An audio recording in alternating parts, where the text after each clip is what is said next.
forgotten username recovery failed on Ally Invest Fix. You're trying to recover your Ally Invest username, but the recovery system says it can't find your account. Most users immediately assume their account is gone, but that's rarely the case.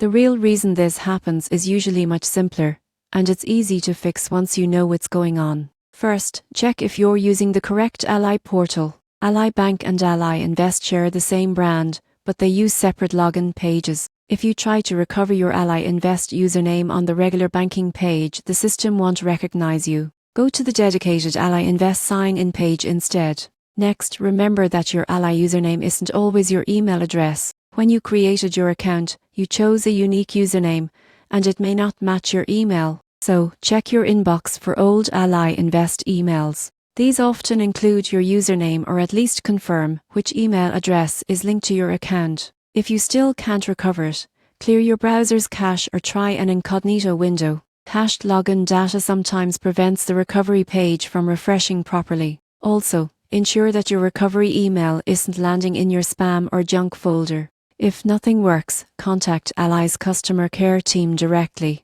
I'll verify your identity using your full name, date of birth, and any linked investment or bank account details. Once confirmed, they'll securely send your correct username or reset it for you. The surprising truth is that most username recovery failures come from using the wrong login portal or forgetting that Ally Invest has separate credentials from Ally Bank. Once you correct that, access is restored almost instantly. So the next time your recovery attempt fails, don't stress. Just make sure you're on the right page, confirm your original username, and verify your email. Within minutes, you'll be back to tracking your Ally Invest portfolio without any hassle.